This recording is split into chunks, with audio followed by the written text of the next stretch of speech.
seu like, mais seu comentário, mais seu compartilhamento, mais sua inscrição, igual nossa enorme gratidão. O círculo do tempo gira dentro do círculo da eternidade. Na eternidade não existe o tempo, porém, o tempo gira dentro do círculo da eternidade. Termina um tempo e uma personalidade, porém, ao girar a roda, aparece sobre a Terra um novo tempo e uma nova personalidade. Retorna o ego e tudo se repete. Com a morte se fecha o tempo e a eternidade se abre. O círculo da eternidade primeiro se abre e logo se fecha, quando o ego regressa ao círculo do tempo. Samael Alveor.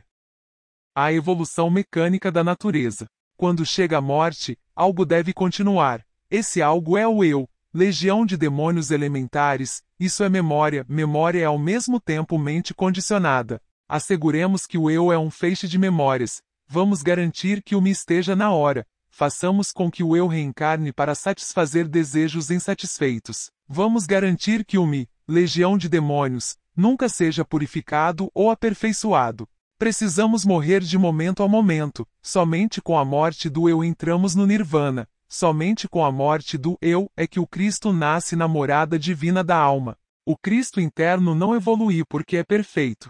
O Cristo interno é a verdade que se quer conhecer em cada homem. A evolução mecânica da natureza existe, mas não leva ninguém à perfeição. Precisamos de uma tremenda revolução da consciência, porque quando o eu se dissolve há uma revolução da consciência. Síntese da gnose. A síntese do movimento gnóstico cristão universal se resume em dois princípios: dissolver o eu e erguer as colunas do templo do Deus vivo. As 7 colunas do templo da sabedoria. O templo da sabedoria tem 7 colunas. Em cada uma das 7 colunas está escrita a palavra Henri com caracteres de fogo. Esses 7 pilares são os 7 graus de poder do fogo. Somente com Henri podemos construir o templo do Cristo interno. Os 7 pilares estão na pedra filosofal. Sexo. Jesus de Nazaré. Jesus não foi o primeiro a encarnar a verdade nem será o último. O hierofante Jesus tem os mesmos atributos de Zeus, Júpiter, Apolo, Krishna, Quetzalcoatl, e como eles, também teve sua imaculada conceição no ventre de uma virgem. A mitologia diz que Jesus nasceu em 25 de dezembro, data do nascimento do deus Mitra, no vilarejo de Belém, vila que não existia naquela época. A palavra Bel ou Beleno significa o deus sol dos babilônios e germanos. Desta palavra descende o nome de Belém, e o termo Belém indica o Cristo cósmico, o deus sol, o logo solar. A pobre e desconhecida hebreia Miriam, Maria, recebeu os mesmos atributos e poderes cósmicos da deusa Ísis, Juno, Deméter, Ceres, Vesta, Maia, Adonia, Insoberta, Réia, Cibeles, etc. Maria é fecundada pelo Espírito Santo. Este em forma de pomba torna fértil o ventre de Maria. A pomba é um símbolo fálico, lembremos de Peristera, a ninfa da corte de Vênus transformada em pomba pelo amor. Somente com a magia sexual é fecundado o seio da Virgem Mãe para que o menino Deus nasça na manjedoura do mundo.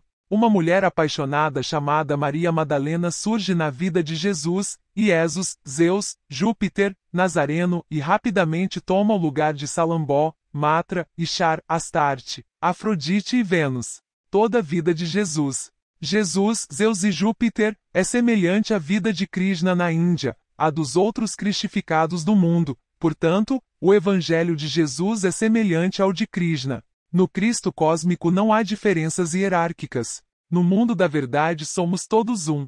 Porém, é bom esclarecer que o Buda Jesus é o mais exaltado mestre do universo. Buda é o espírito realizado de todo o homem perfeito. Cristo é a verdade.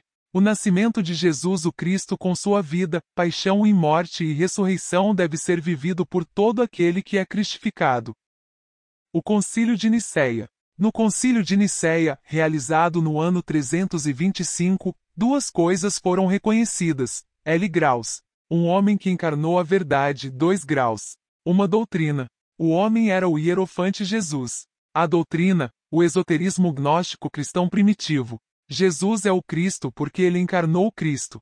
Jesus, Zeus e Júpiter é o novo homem Cristo que de fato iniciou uma nova era. O Concílio de Nicéia foi uma necessidade da época porque a velha forma religiosa do paganismo romano havia de fato entrado em completa degeneração e morte. tornou-se necessário cobrir os princípios cósmicos universais da religião cósmica com uma nova forma religiosa. O Concílio de Nicéia foi definitivo. Os princípios religiosos vestiram-se com novas vestes para iniciar uma nova era e assim nasceu o cristianismo.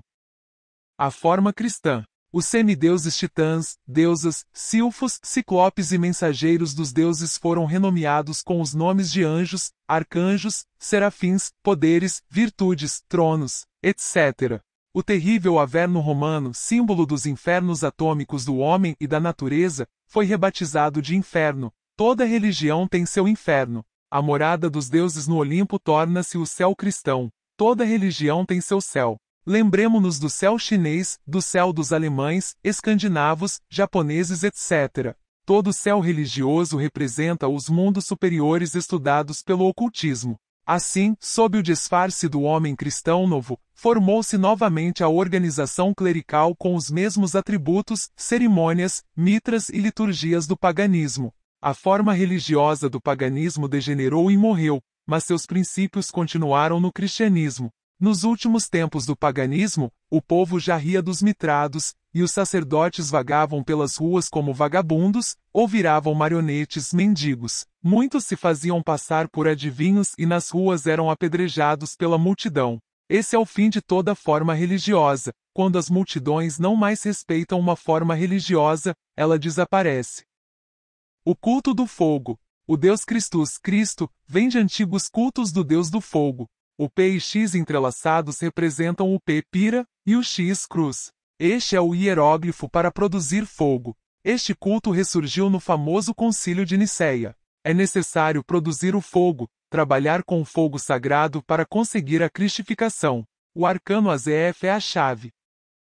Sacerdotes e freiras. Os sacerdotes do paganismo chamados augur, druida, flamen, hierofante, Dionísio e sacrificador, mais tarde se tornaram sacerdotes, clérigos, pastores, prelados, papas, ungidos, abades, teólogos, etc.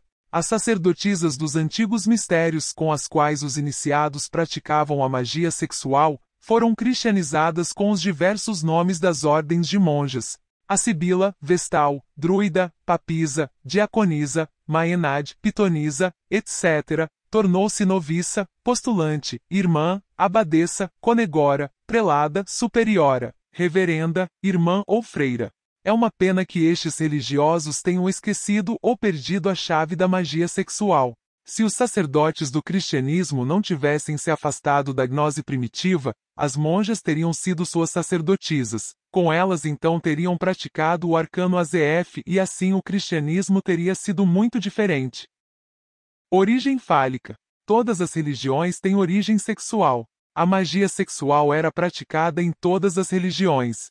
Em todos os cultos a falismo, em todas as grandes religiões havia sacerdotisas do amor, sagradas vestais, mulheres que só serviam para a magia sexual. Os grandes iniciados celibatários praticavam magia sexual com aquelas monjas ou sacerdotisas dos templos. Foi assim que eles se realizaram plenamente. Foi assim que muitos deles se cristificaram. O hierofante Jesus também praticou magia sexual com uma sacerdotisa da pirâmide de Quéfren. Em todas as cidades havia escolas de mistérios com o culto fálico. Sem este culto ninguém consegue o Natal do coração. Ainda é fácil encontrar na Ásia e na África a corrente de adoração ao Lingam Yoni e Pudenda, assim como a semente. Entre muitas outras, as seguintes divindades foram consagradas ao culto fálico: Shiva, Agni, Sakti na Índia, Legva na África, Vênus Baco, Príapo e Dionísio na Grécia e em Roma. Os judeus também tinham ídolos fálicos e florestas consagradas a esse culto, sem os quais a cristificação é impossível. Na Grécia e em Roma, nos templos de Vênus, Vesta, Afrodite, Ísis, as sacerdotisas do amor exerciam maravilhosamente seu sacerdócio sexual. As monjas de Pacadocia, Antioquia, Chipre e Biblo celebraram gigantescas procissões carregando majestosamente um enorme falo de madeira sagrada. Eles sabiam que na união do falo e do útero se encontrava a secreta chave da cristificação. Realmente, tudo que nasce tem seu germe, por isso também é verdade que o mestre interno não nasce do nada. O mestre interno nasce de seu germe vivo que se deposita no sistema seminal, na santidade, no Cristo, e na magia sexual encontra-se a síntese de todas as religiões. Todas as religiões do mundo têm seu esoterismo, Cristo, magia sexual e santidade. O movimento gnóstico cristão universal ensina a doutrina da síntese. O Cristo em substância. Cristo não é um ser humano nem um indivíduo divino. Cristo é uma substância cósmica, latente em cada átomo do infinito. A substância crística é a substância da verdade. Cristo é a verdade e a vida. Quando um homem assimila a substância crística no físico, no psíquico e no espiritual, torna-se cristificado, torna-se Cristo vivo. Precisamos formar Cristo em nós, é urgente encarnar a verdade. O cristificado. Entre os chineses, Cristo é Fuji. O Cristo chinês nasce milagrosamente pela obra e graça do Espírito Santo. Passando uma virgem chamada Oase ao longo da margem do rio, ela colocou o pé na pegada do grande homem. Ela foi imediatamente comovida ao ver-se cercada por um maravilhoso esplendor e suas entranhas concebidas. Depois de 12 anos, no quarto dia de a 10ª lua, uma meia-noite Fuji nasceu, em homenagem ao rio em cuja margem ele foi concebido. Entre os antigos mexicanos, Cristo é Quetzalcoatl, que foi o Messias e o transformador dos toltecas. Um dia Ximaumã estava sozinha com suas 2 irmãs, um enviado do céu apareceu a ela. As irmãs morreram de medo quando ela ouviu e ela ouviu do anjo que ela conceberia um filho, e ela concebeu Quetzalcoatl instantaneamente, sem o trabalho de um homem, que ele era o Messias dos toltecas. Entre o Cristo japonês está Amida, que intercede perante a deusa suprema Tenshiki Daitai, orando por todos os pecadores. Amida, o Cristo japonês da religião shintoísta, é quem tem o poder de abrir as portas de Gokura, paraíso. Os Edas alemães citam Christus, o Deus de sua teogonia semelhante a Jesus de Nazaré nascido no dia de Natal, 25 de dezembro à meia-noite, o mesmo que os cristificados nórdicos, Odin, Wotan e Helenus. O Evangelho de Krishna na Índia milenar é semelhante ao Evangelho cristão.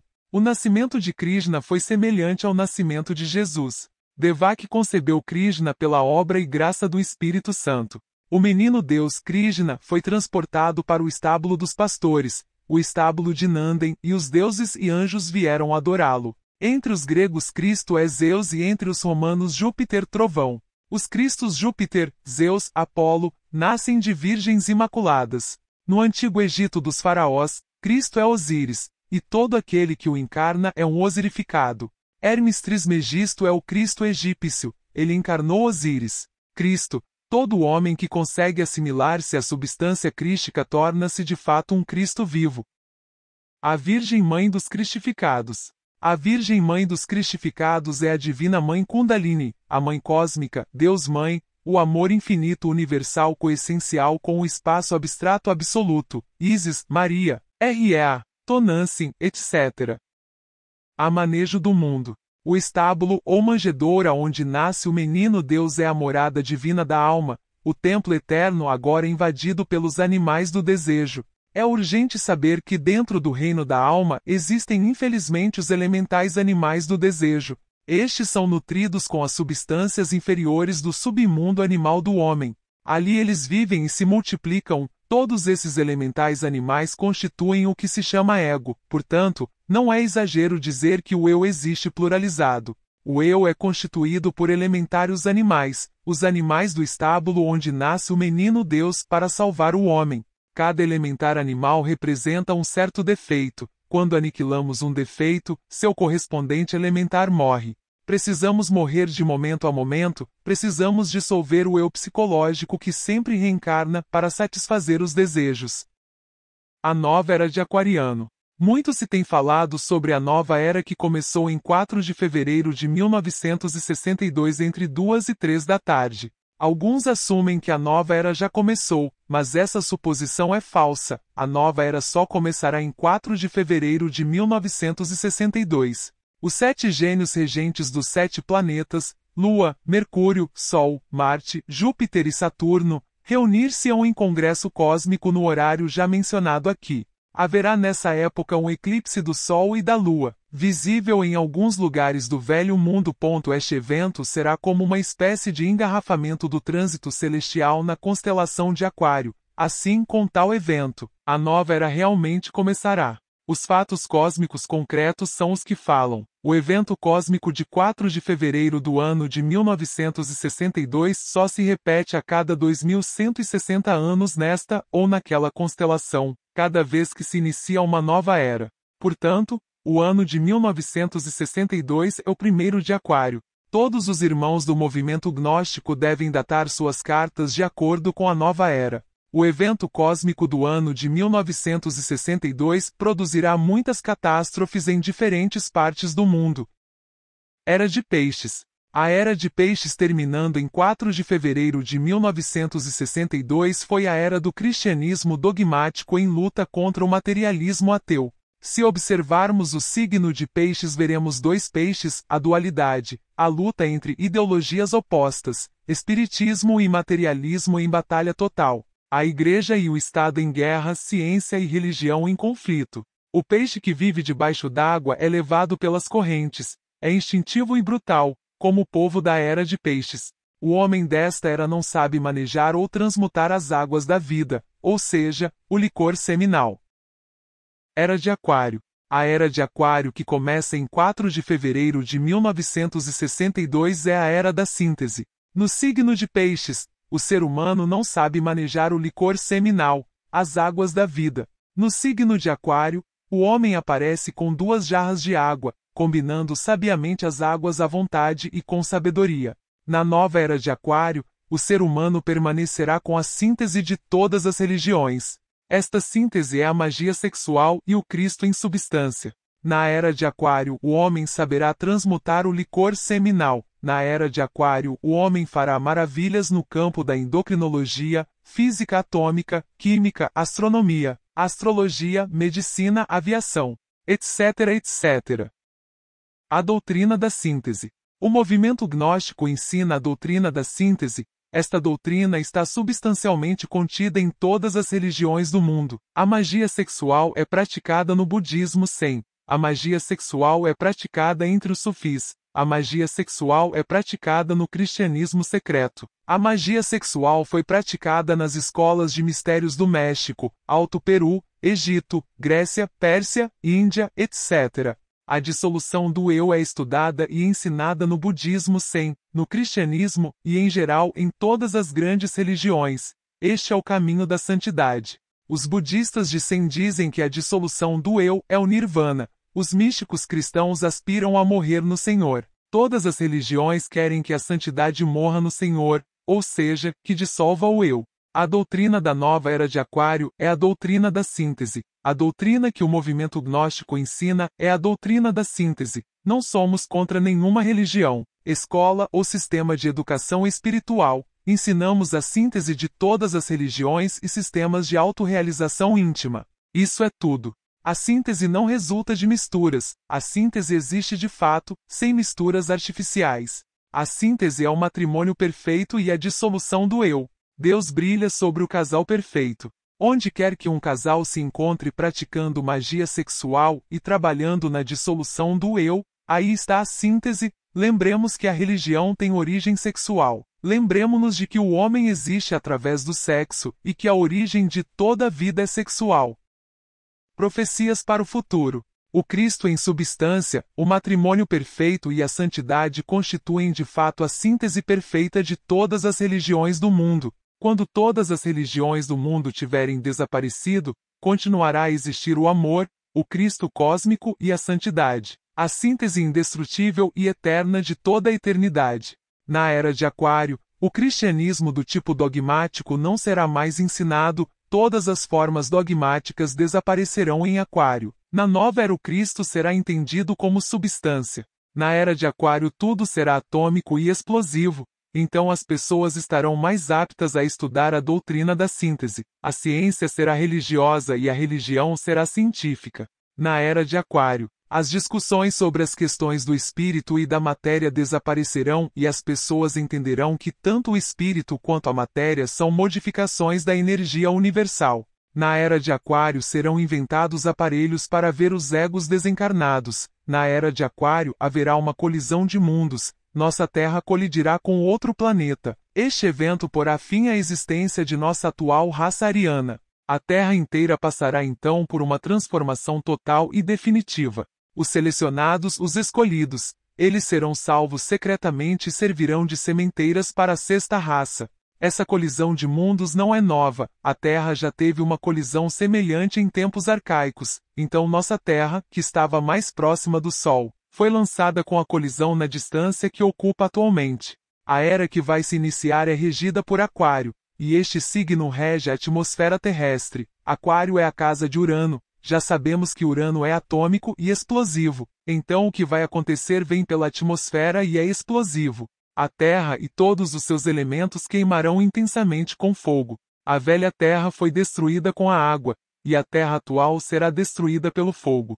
Assim se cumprirão todas as profecias escritas em todos os livros sagrados de todas as religiões, do Oriente e do Ocidente, do Norte e do Sul. A palavra de todos aqueles que encarnaram o Cristo cósmico será plenamente cumprida. Na era de Aquário haverá guerras atômicas até a morte. A Terceira Guerra Mundial será um fato. O resultado de todas essas guerras será terrível. Terremotos, maremotos assustadores, doenças desconhecidas, fome e miséria, etc. Em pouco tempo o homem conquistará a Lua. É preciso saber que o homem chegará com suas naves a outros planetas. É urgente entender que quando o aquariano puder reunir uma poderosa frota de naves cósmicas para invadir violentamente outros planetas no espaço, então nesse dia se cumprirão as profecias de todos aqueles que encarnaram o Cristo em substância. Esse será o dia da colisão dos mundos, as montanhas voarão pelo ar em pó e tudo o que tem vida perecerá com fogo. Os homens da futura terra, os homens da futura grande raça, os homens da sexta raça que surgirão depois do grande cataclismo, terão que começar sua vida entre as cavernas da terra transformada. De toda esta civilização moderna não pedra permanecerá sobre pedra que não for destruída. Quando tudo for destruído, quando a raça ária tiver desaparecido, só continuará a doutrina da síntese. Amados, desejo-lhes feliz Páscoa, que a estrela de Belém brilhe em seu caminho, que teu Pai que está em segredo, e que tua divina e adorável Mãe Kundalini te abençoe. Seu próprio ser, Samael mesmo Veor.